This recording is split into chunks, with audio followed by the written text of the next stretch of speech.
جب بھی کسی دوسری زبان میں ترجمہ ہو کر آتا ہے کوئی تخلیق، تو اس کا جو آدھا شیرینی ہوتا ہے وہ رستے میں گر جاتا ہے. تو ترجمہ بلوچی میں ہمیشہ سے ہوتا رہا ہے اور ہو رہا ہے، اور اچھی خاصی تعداد میں ہو رہا ہے.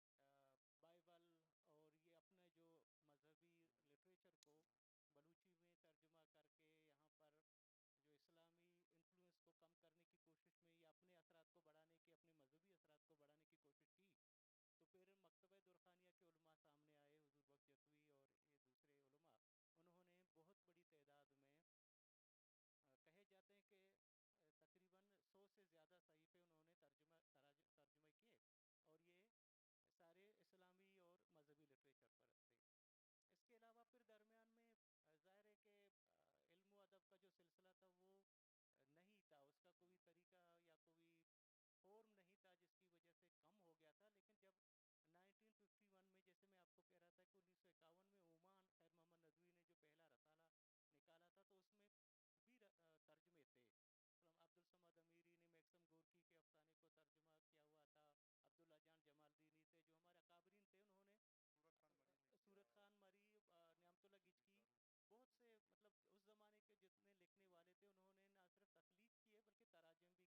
پر جو اسلامی انفلوئنس کو کم کرنے کی کوشش میں یا اپنے اثرات کو بڑھانے کی، اپنے مذہبی اثرات کو بڑھانے کی کوشش کی. تو پھر مکتبہ درخانیہ کے علماء سامنے آئے، حضور بخش جتوی اور یہ دوسرے علماء. انہوں نے بہت بڑی تعداد میں کہے جاتے ہیں کہ تقریباً 100 سے زیادہ صحیفے انہوں نے ترجمہ کیے، اور یہ سارے اسلامی اور مذہبی لٹریچر پر تھے. اس کے علاوہ پھر درمیان میں ظاہر ہے کہ علم و ادب کا جو سلسلہ تھا وہ نہیں تھا، اس کا کوئی طریقہ یا کوئی فورم نہیں تھا، جس کی وجہ سے کم ہو گیا تھا. لیکن جب 1951 میں، جیسے میں آپ کو کہہ رہا تھا کہ 1951 میں عمان خیر محمد ندوی نے جو پہلا رسالہ نکالا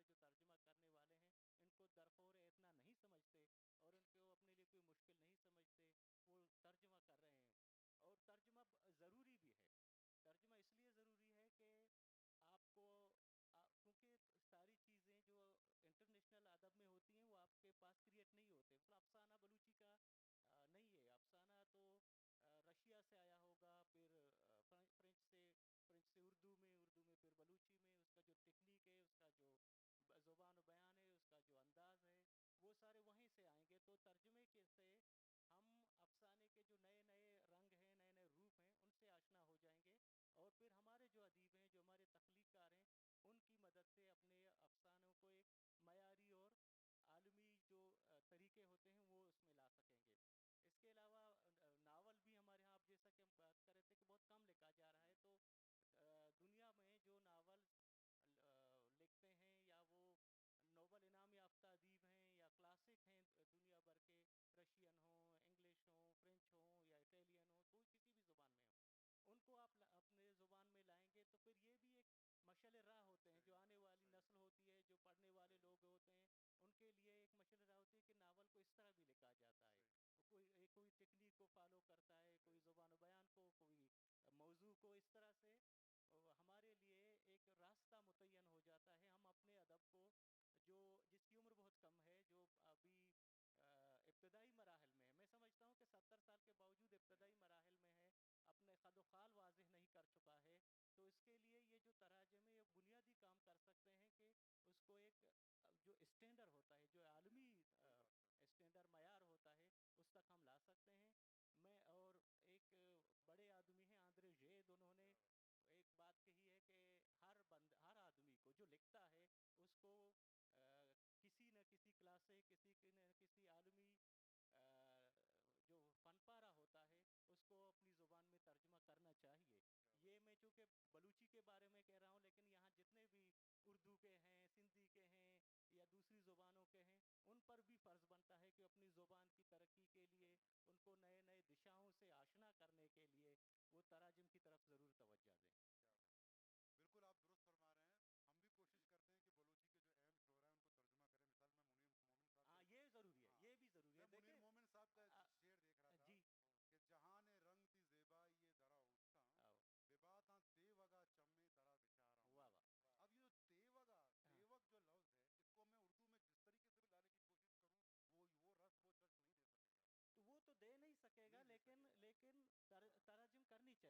جس طرح میں کہہ رہا تھا کہ ہم جو باہر سے چیزوں کو بلوچی میں ترجمہ کرتے ہیں، بلوچی کے بھی ترجمہ کرنے چاہیے، کیونکہ تاکہ ہم دنیا کو بتا سکیں کہ ہم کون ہیں، ہم کہاں سے آئے ہیں، ہمارے معیار کیا ہیں، ہمارے اقدار کیا ہیں، ہماری زندگی کیا ہے، ہماری تہذیب کیا ہے، ہماری تاریخ کیا ہے. اس کو ہم لٹریچر کے ذریعے ہی دنیا کو بتا سکیں گے. اور ہمارے جو نوجوان ہیں وہ جو انگلش میں فلوئنٹ ہیں، جو عربی میں فلوئنٹ ہیں، جو فارسی میں ہیں، یا کسی اور بھی دنیا کے کسی بھی زبان میں کر سکتے ہیں، اس کو کرنے کی کوشش کر سکیں، کیونکہ ہم دنیا کو بتا سکیں کہ ہم کون ہیں، کس خطے میں رہتے ہیں، ہمارے سوچ کیا ہے، ہم کس طرح جیتے ہیں، ہم کس طرح مرتے ہیں. کیا بات. واہ واہ. افضل صاحب آپ بتا رہے تھے کہ براوی ڈرامہ بہت پرانا جی ہے. جی. آپ نے کہا اس کی تمثیل بلوچی ادب اور یا براوی ادب میں ڈرامہ یا تمثیل کا جو سفر کتنا پرانا ہے؟ کیا آج کے بلوچی یا براوی ڈرامے کو صوبائی، ملکی یا بین الاقوامی معیار پہ آپ کہاں دیکھیں ہمارے؟ جی بہت شکریہ. لیکن یہ کہ ترجمے کی چونکہ بات ہاں آپ نے جی کی، جی پہلے بالکل. ایک تھوڑا سا جو ہاں خیال میرے ذہن میں ضرور آتا ہے ضرور ضرور. کہ ترجمہ جو ہے وہ صرف یہ نہیں ہوتا کہ کسی ناول کا ترجمہ کر لیا، افسانے کا. اصل میں جو کچھ آپ لکھ رہے ہوتے ہیں وہ خیال کا بھی ایک ترسیل ہوتی ہے، جو آپ کی اپنی تخلیق میں بھی اس کے اثرات مرتب ہوتے ہیں. اگر آپ دیکھیں روسی ادب کی جب ہم بات کرتے ہیں تو روسی ادب نے براہوی بلوچی زبان کو، میں کہتا ہوں 90% اگر آپ دیکھیں تو ہمارے ہاں اس تھاٹ کی، اس پروگریسو تھاٹ کی، وہ طبقاتی موضوعات کی اصل میں جو تھا وہ موضوع جو ہے ہم لیتے رہے ہیں. ہمارے ہاں جو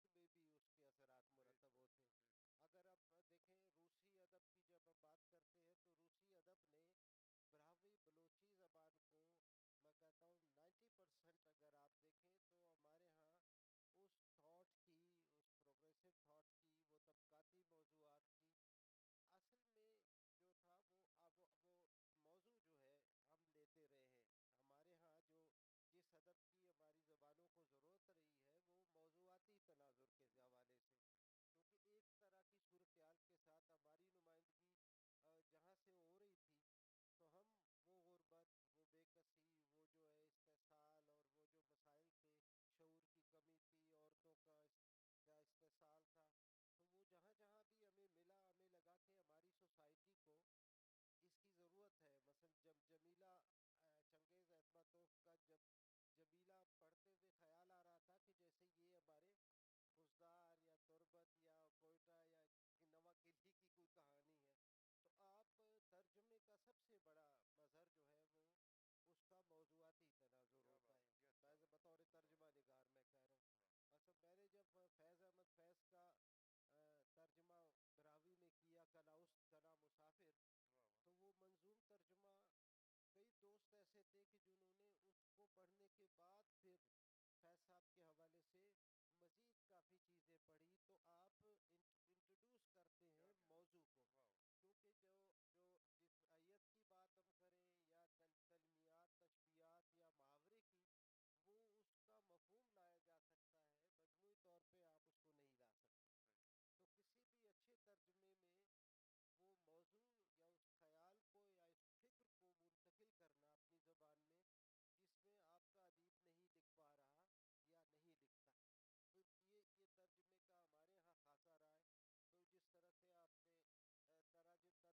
افسانے جو ہے ان کا براوی میں ترجمہ کیا. واہ واہ. یہ بنیادی. پھر عزیز مینگل صاحب نے ہیمنگ وے سے لے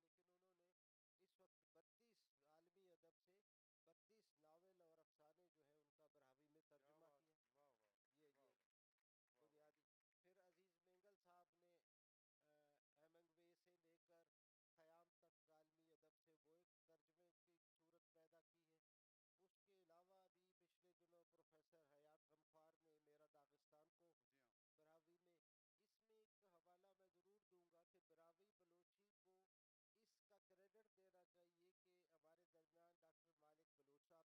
کی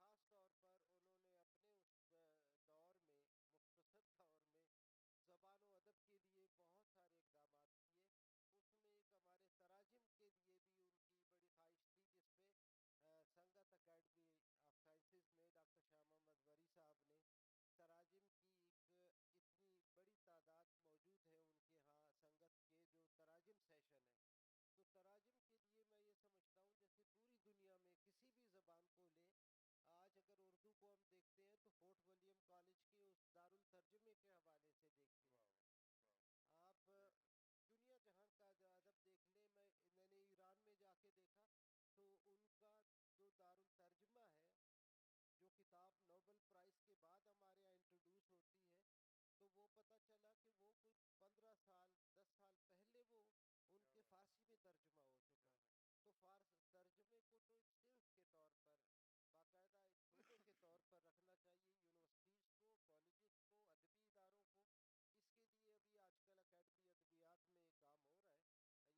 اس کے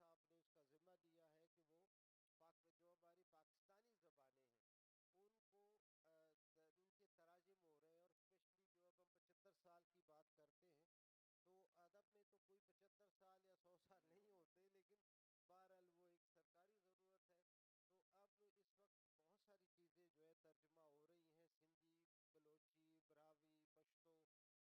اور اسپیشلی جو اب ہم 75 سال کی بات کرتے ہیں تو ادب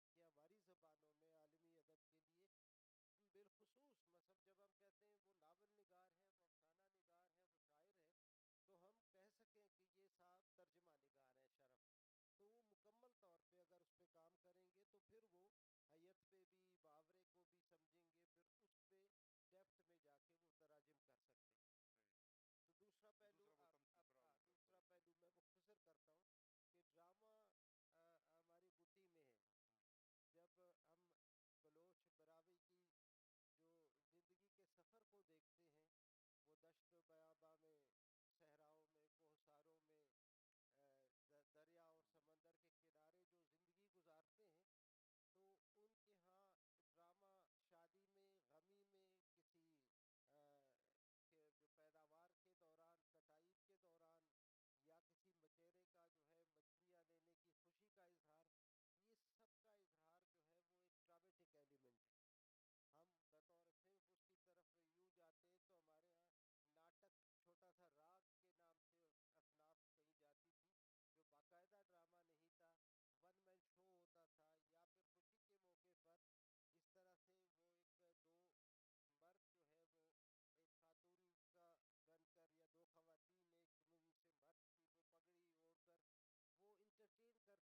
میں ہے. جب ہم بلوچ براوی کی جو زندگی کے سفر کو دیکھتے ہیں, وہ دشت و بیاباں میں, صحراؤں میں, کوہساروں میں, دریا اور سمندر کے کنارے جو زندگی گزارتے ہیں, تو ان کے ہاں ڈرامہ شادی میں, غمی میں, کسی جو پیداوار کے دوران, کٹائی کے دوران, یا کسی مچیرے کا جو ہے مچھلیاں لینے کی خوشی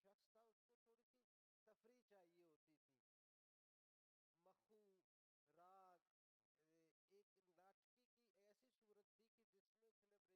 تو اس میں جب قبائلی سسٹم میں جب ایک دوسرے پر ٹوک ٹکار جس کو کہتے ہیں نا, جس پہ کچھ جملے کسنا, تو ہمارے ہاں اس کی روایت کم تھی. تو اس کا آغاز ڈرامے نے کیا. جو ایک ہمارے درمیان ایک شخص بیٹھا ہوتا تھا سردار کے پاس, وہ سردار پہ بھی طنز کرتا, یا کسی ٹکری کو بھی ٹارگٹ کرتا کہ تم نے یہ کام کیا, یہ غلط ہوا, یہ زیادتی کی, فلاں کے ساتھ جھگڑا صحیح نہیں ہوا, فلاں کہ ہاں زمین کی پیداوار نہیں ہوئی کہ اس کی 4 شادیوں کے لیے. تو وہ انٹرٹین کرنے کا سفر ہے ڈرامے کا ہماری دونوں زبانوں میں. وہ پھر اس کی شکل بنتی گئی. پھر جیسے ہمارے یہاں رسائل آئے ابتدائی طور پہ, جو ہم دیکھتے ہیں عبد الخالق بلوچ صاحب نے بلوچی ڈرامے کی ہسٹری ہمیں دی ہے, اس میں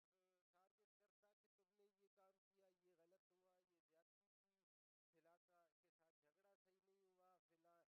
اس کے علاوہ فضل خالق کا, ڈاکٹر علی دوست بلوچ صاحب کا, اور یہ سفر آگے چلتا ہے انیف شریف تک اور باقی دوستوں تک آتا ہے. اس کے علاوہ جو ہے ہمارے براوی میں ڈرامے کے لیے جو غلام نبی راہی پہلے ہمارے ڈرامہ نگار, پہلی کتابی شکل میں ان کا ڈرامہ اشتونا بندق چھپی. اس کے بعد جو ڈرامے میں سب سے معروف آدمی ہمارا اس وقت تک ہے ڈاکٹر تاج رئیسانی ہے. اس کے علاوہ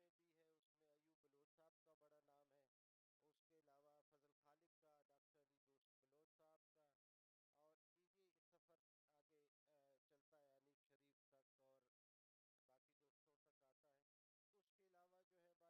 علاوہ عارف سیاہ ہے, اور یہ سفر جاری ہے. لیکن یہ اب ڈرامے میں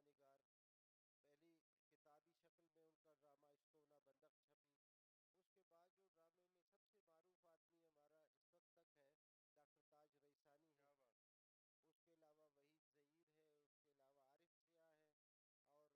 اور اس میں خاص طور پہ میں ذکر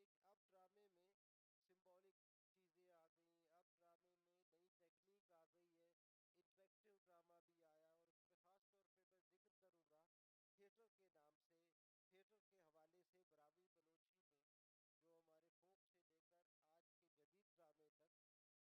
آج کے جدید ڈرامے تک, انٹریکٹیو تھیٹر تک, اس میں اے ڈی بلوچ صاحب کا بڑا اہم نام ہے. کیا اچھا کام اے ڈی کا نام ہے. لیکن ہمارے یہاں بنیادی طور پہ میں یہاں وائنڈ اپ دیتا ہوں, جو ڈرامہ ہے ہمارا وہ کرنٹ ایشوز پر سب سے زیادہ ہے. یعنی جن چیزوں پر اب ہمیں یہ خدشہ ہوتا ہے کہ کسی جگہ رائٹر جو ہے وہ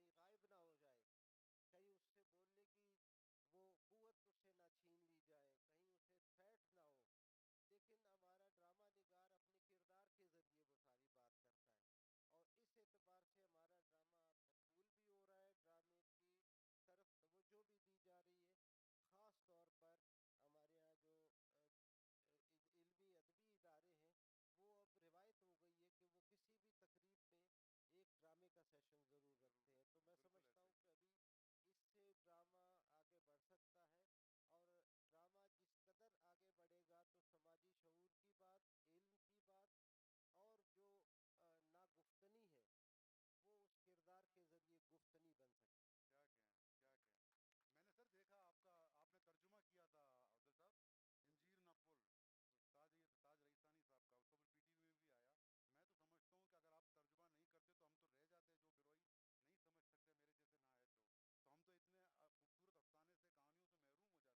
کرتی تھی, اور اردو ادب کی ترویج کے لیے کام کرتی تھی. تو وہاں پر مجھے ایک صاحب نے کہا تھا کہ میڈم کیا بلوچی ادب کے حوالے سے اس طرح کی کوئی سائٹ اویلیبل ہے جو ہمیں بلوچی ادب کے بارے میں معلومات دے سکے. تو میں نے اس ٹائم پہ سرچ کیا تھا, مجھے بلوچی سائٹس تو ملی تھیں لیکن اسپیسیفکلی وہ بلوچی ادب سے ریلیٹڈ ہو وہ چیز موجود نہیں تھی. تو اس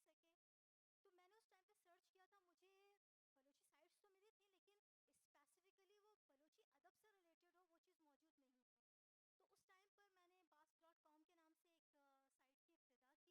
سائٹ کی ابتدا کی, بہت سارے لوگوں نے میرا ساتھ دیا. اس پر یہ تھا کہ ہم لوگوں نے اساتذہ کو شامل کیا, اس پہ ہم نے یہ کیا کہ جو لٹریری لوگ تھے ان لوگوں کو شامل کیا کہ ہم جو طالب علم ہیں ہم لوگوں کی رہنمائی کریں. یہ وہ دور ہے جب میں بلوچی ادب سے بالکل ناواقف تھی. آج میں جو پہنچی ہوں اس مقام پر, میں یہ کہتی ہوں کہ میرے سائٹ پر جتنے یونیورسٹیز کے اساتذہ تھے جنہوں نے میرا ساتھ دیا تھا, اور ہمارے جو رائٹرز تھے جنہوں نے اپنی کتابیں دی تھیں سائٹ پر شائع کرنے کے لیے, ہمارے بھائی اسحاق خاموش صاحب نے اور دوسرے رائٹرز نے اپنی کتابیں ہمیں پرووائڈ کی کہ انہیں اپنی سائٹ پر رکھیں, لوگوں کے لیے اویلیبل کریں کہ وہ ان کو پڑھ سکیں. تو یہ جدوجہد شروع ہوئی. اس ٹائم پہ یہ تھا کہ ہم لوگوں نے بلوچستان کے حالات سے لے کر, واقعات سے لے کر, میوزک, اور یہ سمجھ لیں شاید ہی کوئی ایسے صنف ہو جس پر ہم لوگ کام نہیں کر رہے تھے. ایون وہ بلوچ جو فارسی میں لکھتے تھے, جو عربک میں لکھتے تھے, جو انگلش میں لکھتے تھے, ان کو بھی ہم لوگوں نے اسپیس دی کہ آپ آ کے اپنی بات کریں. ہم نے ہسٹری پہ بھی بات رکھی تھی, ہم نے جغرافیہ پہ بھی بات رکھ دیا تھا. لیکن پھر افسوس یہ ہوا کہ ہماری سائٹ پہ بندش لگ گئی.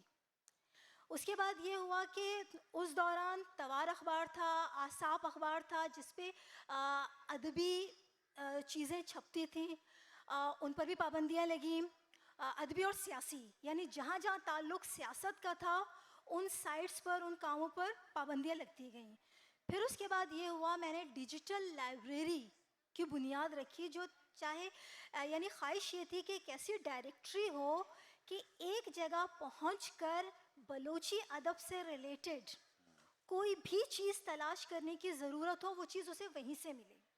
یہ وہ کام ہے جو اردو میں ریختہ والے کر رہے ہیں اپنی پوری بڑی ٹیم کے ساتھ, فائنینشیل یعنی سمجھ لیں ان کو فائنینشیل سپورٹ بھی ہے, ان کو ہر چیز ہے. یہاں پر یہ کام ایک انڈیویجول پرسن کا کام ہے. ہاں یہ ہیلپ مجھے ضرور ملی ہے میرے لوگوں سے کہ انہوں نے اپنی کتابیں مجھے دی ہیں, اور اب اس کے حوالے سے بھی تھوڑی بہت پریشانی یہ ہے کہ جو پبلشرز ہیں وہ اپنی کتابیں نہیں دے رہے ہیں. اور پھر دوسرا بڑا کام یہ تھا کہ جب گوگل سے ہم لوگوں نے بات کی کہ آپ بلوچی کو کیوں ڈیجیٹلائز نہیں کر رہے ہیں, ڈیجیٹل لینگویج کا درجہ نہیں دے رہے ہیں, تو ان کا جواب یہ تھا کہ آپ بلوچی کے جو کانٹینٹس ہیں وہ ہمیں یونیکوڈ میں پرووائڈ کریں. تو پھر میں نے یہ ذمہ داری لی ہے اور اپنے لوگوں سے بھی کہا ہے کہ آپ یونیکوڈ میں یعنی نہ صرف میری سائٹ پر, ڈفرینٹ بلاگرز پر, ویکیپیڈیا پر بلوچی کے کانٹینٹس دے دیں تاکہ گوگل ہمیں ریکگنائز کر سکے. تو میرا کام بیسیکلی یہی ہے کہ بلوچی زبان و ادب کے حوالے سے جو کچھ مجھ سے ہو سکتا ہے, جو کچھ میں جانتی ہوں, اسے اپنی قوم کے لیے کارآمد بناؤں. بہت زبردست. اچھا, ہمارے پاس آخری کے 5-7 منٹ رہتے ہیں. مجھے کہا گیا ہے کہ وقت ختم ہونے والا ہے. ہم چاہتے ہیں کہ کویسچن اگر کوئی کرنا چاہتا ہے, ہمارے پاس زبردست پینل بیٹھا ہوا ہے, کوئی بھی کوئی سوال کرنا چاہتا ہو, مائک دیجیے پلیز. جی السلام علیکم. اپنا نام بتائیے اور کس سے سوال کرنا جی چاہ رہی السلام ہیں. علیکم, میرا نام قرۃ العین ہے. میرا پورے تمام پینلسٹ سے سوال ہے کہ ابھی آپ سب نے دیکھا ہوگا کہ ایک کوک اسٹوڈیو میں ہمارا ایک بلوچی گانا کنا یاری اس نے بہت شہرت حاصل کی. میں تمام پینلسٹ سے یہ سوال پوچھنا چاہوں گی کہ یہ بلوچی ادب اور کلچر کے فروغ میں وہ بلوچ موسیقی کا کیا کردار دیکھتے ہیں؟ پہلے اس کے جواب میں دوں گی. دیکھیں, بلوچی ادب کی چونکہ ابتدائی شاعری سے ہے اور شاعری لوگوں کو اٹریکٹ اسی لیے کی ہے کہ اس کا تعلق سننے سے ہے, اس کا تعلق میوزک سے ہے.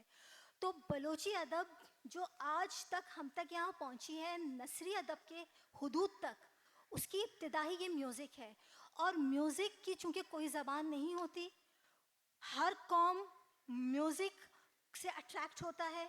اس کو یعنی جیسے کنا یاری کی آپ بات کر رہے ہیں وہ ہے بلوچی کی, لیکن آپ آج بلوچی اسپیکر نہ ہونے کے باوجود اس کے بارے میں بات کر رہے ہیں یا کوئی دوسرا بندہ اس کے حوالے سے بات کرے, تو اس کا مطلب ہے کہ میوزک نے اپنا ایک امپیکٹ چھوڑا ہے لوگوں پر. اور میرے خیال سے ریٹن ورک سے زیادہ جو سننے کا کام ہے, جو سننے کا عمل ہے, چاہے وہ میوزک کے فارم میں ہو یا کسی بھی فارم میں, اس کی اثر انگیزی زیادہ ہوتی ہے. اسی بات کے تسلسل میں میں ایک بات ایڈ کر لوں کہ بلوچ کلچر میں میوزک بہت اہم کردار ادا کرتا ہے, اور بلوچی کا جو کلاسیکل شاعری ہے اسے ہمارے جو پہلوان کہتے ہیں, ہم گلوکار کو پہلوان کہتے تھے, جو کلاسیکل انداز میں کہتے تھے, وہ سروز اور تمبورا کے ساتھ اس کو گاتے تھے. ہماری جو پوری تاریخ ہے, ہماری جو پوری ہسٹری ہے, وہ اسی کے ذریعے ہم تک پہنچی ہے کہ کلاسیکل شاعری کو اس وقت لکھا نہیں جاتا تھا, یہی پہلوان اس کو یاد کرتے تھے, پھر محفلوں میں, شادی وغیرہ میں یا کہیں کوئی دیوان مجلس ہوتا تھا تو وہیں گاتے تھے, اور اس طرح یہ ہم تک پہنچتا تھا. تو میں سمجھتا ہوں کہ موسیقی ویسے عام طور پر بھی اتنی پر اثر میڈیم ہوتی ہے کہ آپ کو اس کو فنون, جتنے فنون ان کا بادشاہ کہا جاتا ہے, وہ آپ پر اس طرح اثر انداز ہوتا ہے کہ باقی چیز سارا موڈ چینج کر دیتا ہے آپ کا. لیکن بلوچی لٹریچر میں بھی موسیقی کا جو کردار ہے وہ بہت اہم ہے. ہماری جو گیدی شاعری, ہم اس کو کہتے ہیں, لوک شاعری ہوتی تھی, وہ سوت کی شکل میں ہو, موت کی شکل میں ہو, لاڑوں کی شکل میں ہو, زہروں کی شکل میں ہو, اسی موسیقی کے ذریعے ہم تک پہنچی. ہماری جو کلاسیکل شاعری ہے, نیم کلاسیکل شاعری ہے, وہ ہم تک پہنچی, اور انہی کے ذریعے ہماری جو تاریخ ہے, ہماری جو تہذیب ہے, وہ ہم تک پہنچی ہے. جی میڈم نے ابھی بات کی, میڈم زاہدہ نے, کہ باس کے ذریعے سے, میں نے بھی اپنی ایم اے کی تھیسس رکھی تھی آپریشن آف بلوچی ان پاکستان, تو 3 دن کے بعد وہ ویب سائٹ سے غائب ہوگی. تو یہ میں گواہی خود دے سکتا ہوں, کیونکہ میرا تعلق جیکب عباس سندھ سے ہے, تو میں کتابیں پڑھتا رہتا ہوں, میں نے ترجمہ بھی کیا ہے, بلوچی سے سندھی میں واجہ ناگمان صاحب کا ایک شارٹ اسٹوریز ہیں. میرا سوال یہ ہے کہ مجھے ایز اے بلوچ، کیونکہ زیادہ تر جو لٹریچر لکھا جا رہا ہے وہ ویسٹرن بلوچی میں ہے نا، رکشانی یا مکرانی لہجے میں نا، تو مجھے اس کو سمجھنے میں تھوڑی مشکل ہوتی ہے. کیا ایسا نہیں ہو سکتا تھوڑی بہت اسٹینڈرڈائزیشن ہونی چاہیے کہ دونوں لہجوں کو مکس کر کے دیا جائے؟ کیونکہ وہاں کے جو لوگ ہیں، میری تو تھوڑی بہت ہے شناسائی مکرانی بلوچی سے، وہاں کے لوگ ریٹن زبان آپ کی نہیں سمجھ سکتے، تو اس پہ تھوڑا کام ہونا چاہیے. یہ میرا سوال ہے، اور اس حوالے سے کیا ہو رہا ہے؟ کون جو افضل صاحب؟ ہاں، بنیادی بات کہی ہے. بہت ساری جگہوں پر یہ مسائل ہوتے ہیں. اب جب کسی بھی زبان کو آپ لیں تو اس کے مختلف لہجے ہوتے ہیں. یہ صرف بلوچی براہوی کا مسئلہ نہیں ہے. جتنے ایک خاص فاصلے کے بعد جو ہے وہ موسمی اثرات اور وہاں کا کلچر اور وہاں ارد گرد کی زبانوں کے اثرات سے میمیز ہو کر پھر وہ اس میں ایک تبدیلی کا عمل آتا ہے. تو ٹھیک ہے، آپ ڈاکٹر نعمت گچکی صاحب کو بھی میں دیکھ رہا ہوں کہ وہ اس ہمارے اکابرین موجود ہیں.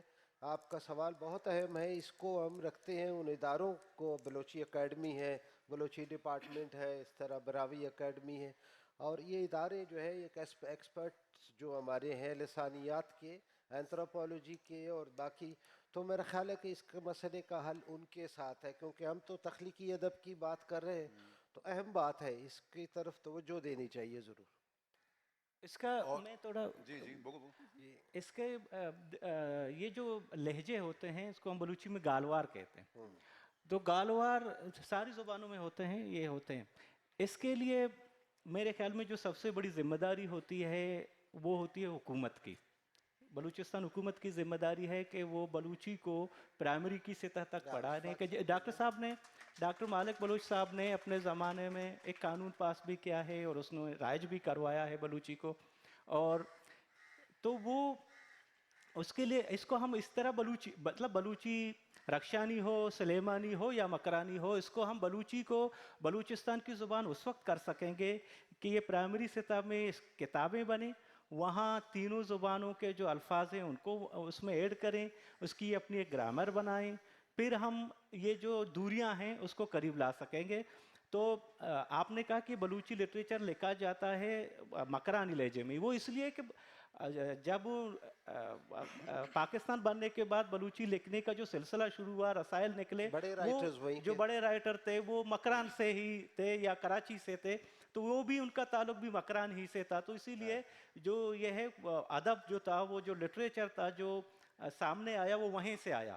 تو اسی لیے اس میں اس کا انفلوئنس زیادہ ہے یا وہ اس طرف گیا ہے. لیکن کوئی سلمان کی طرف اس وقت جو لکھا جا رہا ہے، آپ وہاں دیکھیں ایک بڑی تعداد ہے، زوراخ بزدار سے لے کر جو ہے ہم ایک سعید بزدار سے لے کر ایک بڑی تعداد ہے ہمارے دوستوں کی جو اس وقت بہت اچھی کتابیں لکھ رہے ہیں، اور باقاعدہ ہر سال کو سلمان کا جو ہمارا لہجہ ہے اس میں کافی کتابیں چھپ رہی ہیں.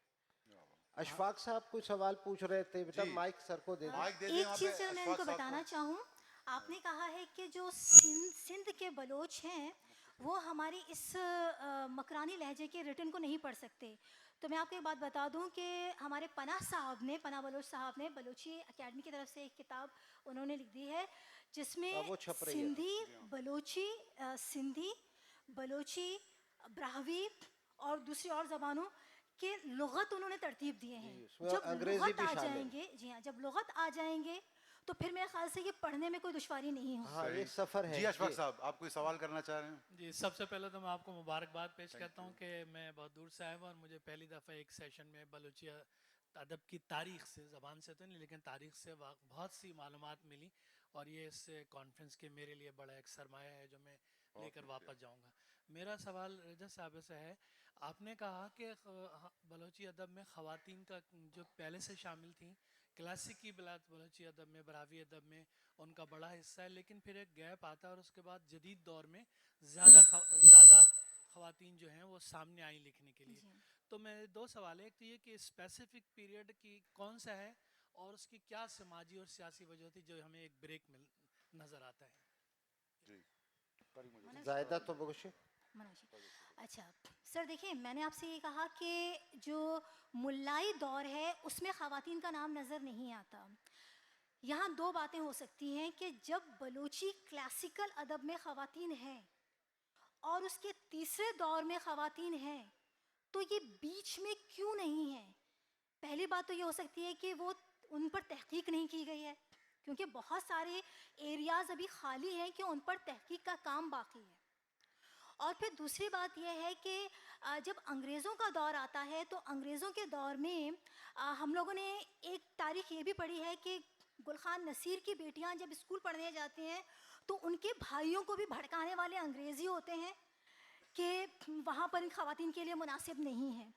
تو یعنی ایک طرح سے یہ سمجھ لیں کہ اس ٹائم پر کچھ اس طرح کا سلسلہ ضرور تھا کہ خواتین سامنے نہیں آ سکیں، لیکن چونکہ تحقیق یہاں پر اس ایریا میں نہیں ہو سکی ہے تو اس لیے اس بارے میں ہم لوگ کچھ کہہ نہیں سکتے.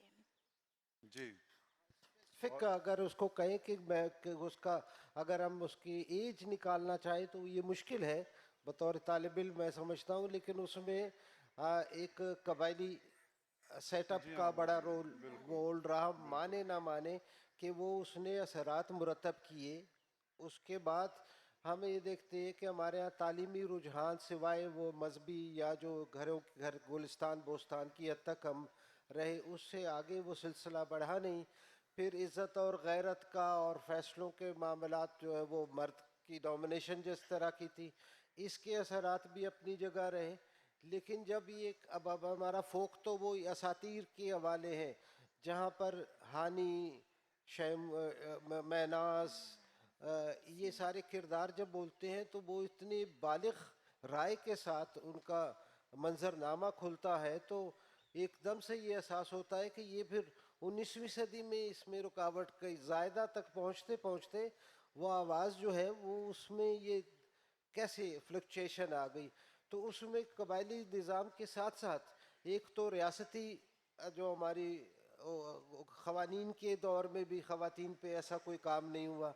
لیکن یہ کہ جو زیادہ تھوڑا سا اس میں ایڈ کروں کہ براوی بلوچی میں جو مکتبہ درخانی کی خواتین تھی ان کا کام موجود ہے، جو اخلاقی پنت و نساء اور عورت کو جو ہے وہ اچھی بیوی بننے کے، اچھی بیٹی بننے کے، وہ جس حد تک ایک چار دیواری کی حد تک تھی.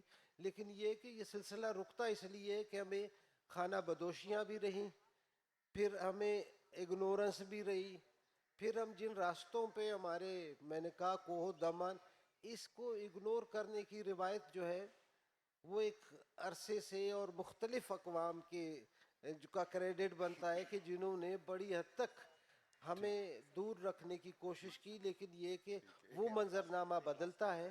اب کا یہ جو ہمارا 100 برس ہے 20ویں صدی کے مڈ سے اور اب 21ویں صدی میں، اس منظرنامے میں ہمارا ادب، ہماری زبان اور ادب سے محبت کا عمل جو ہے وہ بہت زیادہ بڑھ گیا. اب ہمارے ہاں ادب مشاعرے بازی کے لیے نہیں لکھا جاتا شعر کہ کل اگلے مشاعرے میں 10,000 روپے کے لیے پڑھنا ہے. کسی جگہ کتاب کسی جگہ کسی پبلشر سے چھاپ کے اس سے کمانا ہے، نہیں، ہمارا ادیب کمٹمنٹ کے لیے لکھتا ہے، اپنے عوامی شعور کے لیے لکھتا ہے. کیا بات ہے، کیا بات ہے. اور یہ ایک کوشش ہوتی ہے کہ ہم جو اس وقت جتنی ایک ایسی صورتحال میں ہے وہاں پر علم کی شعور کی شمع کو روشن کیا جائے جس میں مذہب بھی ہو، بالکل. اخلاقیات بھی ہو، نئی دنیا، نئی ٹیکنالوجی کے حالات و اوزار بھی ہو. ہم آخری سوال لیتے ہیں. میرے بھائی آپ کوئی سوال کر رہے تھے، پھر اس کے بعد اب ہمارا جی، وقت میرا نام سلمان احمد بلوچ ہے، میں سید ہاشمی ریفرنس لائبریری سے تعلق رکھتا ہوں. تو چند جو مسائل ہیں گوش گزار کرنا ضروری ہے، وہ یہ ہے کہ بہت سارے ایسے رائٹر ہیں جن کو میں پرسنلی جانتا ہوں، جن کی کتابیں تحریر ہو چکی ہیں لیکن وہ پبلش نہیں ہو پاتی. ڈاکٹر مالک کے 2 سال میں جو سپورٹ ہمیں ہماری لائبریری کو ملی یا دوسرے بہت سارے ادیبوں کو جو ملی وہ اپنی جگہ بہت بڑا ایک کام ہے. اگر ہماری لائبریری آج رن ہو رہی ہے تو اس میں وہ 2 سال بہت اہم ہے. اس کے علاوہ بہت سارے ایسے رائٹرز ہیں جو 800-900 پیجز کے کتاب تحقیق کر کے رکھے ہوئے ہیں لیکن وہ پبلش نہیں ہوتے. سوال آپ کا کیا ہے؟ سوال میرا یہ ہے کہ اس کے لیے کیا طریقہ کار بنایا جائے جس سے آج ہم کراچی میں مائی کلاچی کے اس علاقے میں بیٹھے ہوئے ہیں اور ہمارے لیے 1 گھنٹے کا سیشن جیسے